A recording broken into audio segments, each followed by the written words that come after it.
YouTube, c'est Jess et bienvenue aujourd'hui sur ma chaîne pour une nouvelle vidéo. Et on se retrouve aujourd'hui pour un nouveau book haul. Et cette fois-ci, c'est le book haul du mois de juillet où j'ai été relativement raisonnable. Voilà. Je vais vous dire que moi, quand j'achète pas un livre, je me dis que j'ai été raisonnable et c'est le cas. Puisque je pense que ce mois de juillet, j'ai acheté entre 15-16 livres. Ouais, voilà, quelque chose comme ça. Donc c'est raisonnable. Et on va commencer tout de suite parce que je crains qu'au niveau de ma batterie, elle me dise merde avant la fin de la vidéo, quoi. Donc, allez go! Dans ce book haul, je vais vous présenter que des livres en VO puisque je n'ai acheté que de la VO. Et que, comme je vous l'ai dit, je n'ai demandé aucun service presse, donc je n'ai aucun livre en français à vous présenter dans ce book haul. Et on va commencer par mon premier achat du mois de juillet qui est Only Ever Yours de Louise O'Neill. Alors pourquoi j'ai acheté ce livre? Et bien tout simplement parce que j'ai lu Asking for It et que je vais bientôt vous en parler en vidéo parce que c'est un livre qu'il faut lire. Voilà, faut pas passer à côté, c'est un super bon livre et donc comme j'ai vraiment aimé ce livre, eh bien j'ai voulu acheter l'autre livre de l'auteur qui est celui-ci, qui doit être à mon avis un sujet qui va également beaucoup me parler. Donc je me suis pas vraiment penchée sur le résumé, j'ai envie de plonger dedans sans vraiment savoir à quoi m'attendre et j'ai vraiment hâte. J'ai également reçu Marketman, le tome de Jet, donc c'était dans la même commande que le tome 3 Rome que je vous ai présenté dans la vidéo du book haul du mois de juin, mais voilà, comme ils sont arrivés, y en a un qui est arrivé fin du mois, l'autre est arrivé le mois suivant. Donc forcément je vous le présente au mois de juillet. Il s'agit du tome 2 de la saga Marketman. Donc là j'ai les tomes 1 à 3, j'ai déjà lu le premier, donc j'espère pouvoir lire la suite très rapidement pour pouvoir vous donner mon avis puisque c'est une saga qui je sais fonctionne très bien chez Hugo New Roman puisque c'est là qu'elle est publiée en français. J'ai également acheté Never Ever de Sarah Saidi avec cette couverture juste magnifique qui est une réécriture de... Allez, devinez, avec le titre je pense que vous allez quand même deviner. Mais oui, c'est ça, c'est Peter Pan, il est noté ici en petit encart avant le résumé. Elle ne croit pas au conte de fées, il refuse de croire dans le fait de grandir. Donc voilà, j'ai envie de vous dire, Peter Pan, hop, Never Ever. Mais il n'attend plus que moi pour le lire. Je sais pas quand, mais j'espère bientôt. Et ensuite, je sais pas trop ce qui m'a pris. J'ai eu envie d'acheter une saga que je n'ai pas lue, pas en français ni quoi que ce soit, qui est une saga qui est pas toute récente, qui est même plutôt une saga vieille, puisque je pense qu'elle était là avant même que je fasse des vidéos, donc avant 2010.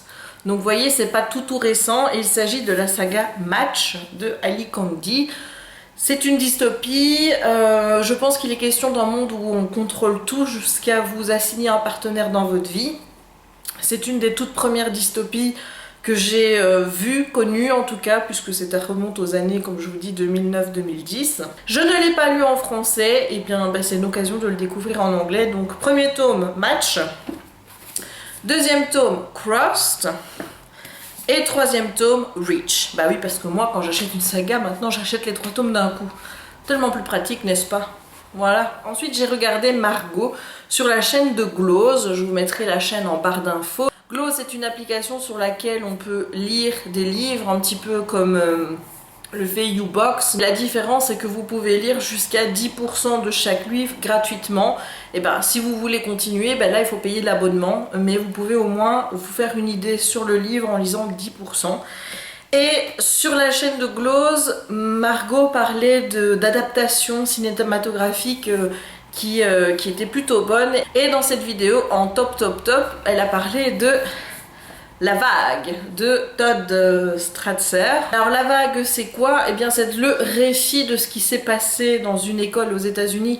Je pense que c'est dans les années 70, mais je ne suis pas sûre, où un prof a mené un petit peu une expérience suite au visionnage d'un reportage sur ce qui était passé pendant la Deuxième Guerre mondiale avec les nazis et Hitler. Les élèves se posaient comme question de savoir comment les gens pouvaient dire qu'ils ne savaient pas que si, que là, enfin comment ils avaient pu suivre l'idéologie d'Hitler aussi facilement.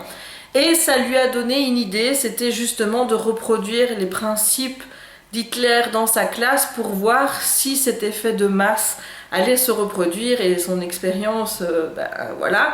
Je ne vous en dirai pas plus, mais quand elle m'a présenté ce bouquin, ça a été, voilà, il me le fallait tout de suite. C'est un sujet moi qui me touche énormément et j'aime énormément lire sur ce sujet-là parce que moi aussi je fais partie de ces adultes qui ne comprend pas comment l'humain a pu tomber aussi bas et faire des choses aussi atroces. Et donc parce qu'il y a un devoir de mémoire, et bien lire sur ce sujet, moi c'est quelque chose que j'aime bien faire, lire sur la Deuxième Guerre mondiale, sur Hitler, etc. Et donc j'ai voulu lire La Vague et forcément comme elle parlait d'adaptation, vous doutez bien qu'il y a un film. Et donc j'ai acheté le film, j'ai lu et regardé le film et je vous en parlerai très bientôt dans un débrief. Mais donc sachez que j'ai fait le combo avec le livre et le DVD. Comme vous l'avez vu dans mon book haul du mois de juin, je me suis acheté A Descendant Novel, donc le tome 1, The Isle of the Lost. Donc préciser également que cette série de Disney était également en DVD.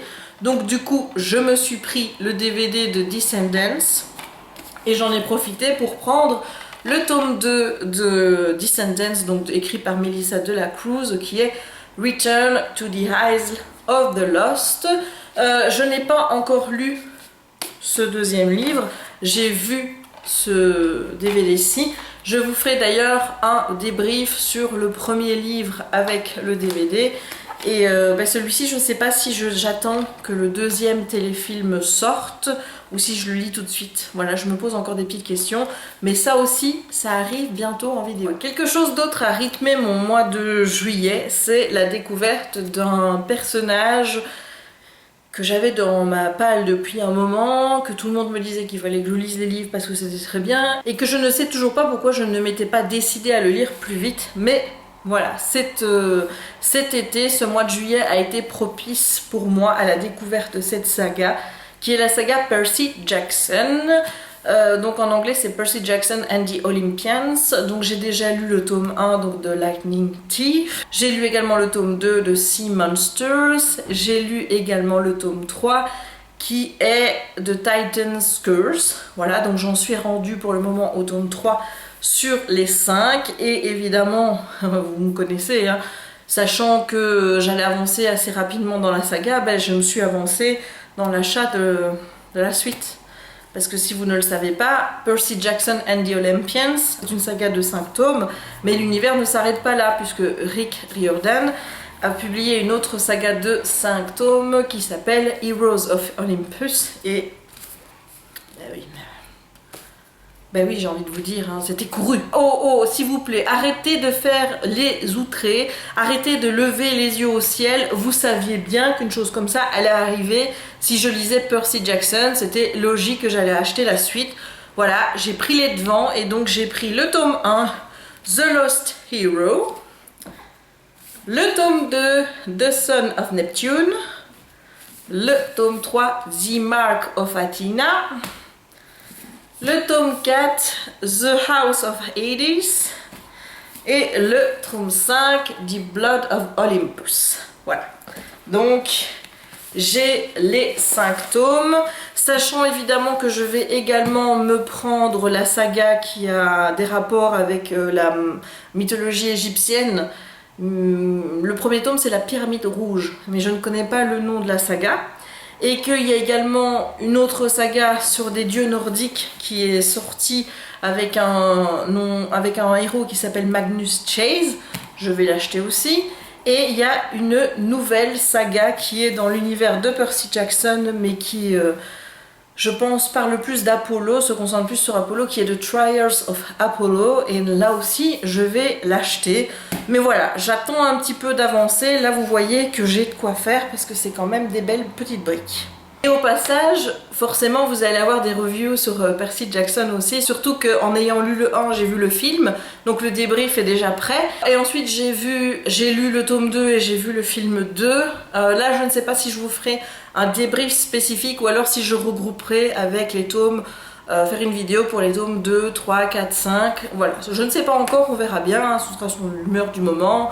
Voilà, selon le format qui convient pour vous parler de Percy Jackson. On en vient maintenant à mes derniers achats du mois. Donc ici, j'ai le tome 3 de la saga d'Emily, The Dimension I Miss You. Au moment où j'avais lu, le tome 2 était déjà dispo, je l'avais acheté direct. Ce tome 3 devait sortir au mois d'avril et finalement il a été reporté au mois de juillet.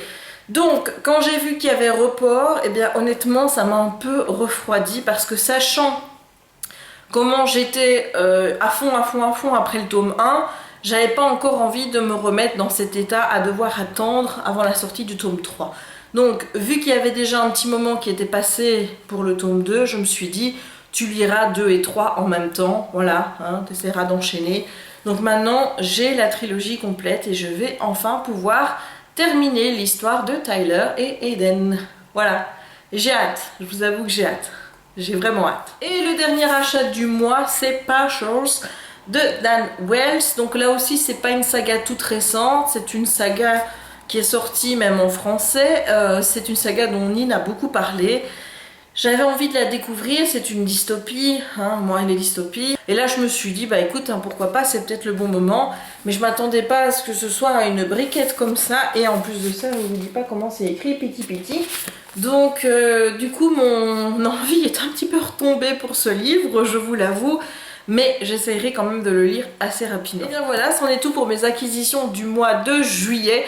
Comme vous pouvez le constater, j'ai été un petit peu plus raisonnable au mois de juillet que les mois précédents. Qu'est-ce que va me réserver le mois d'août au niveau de mes achats livresques?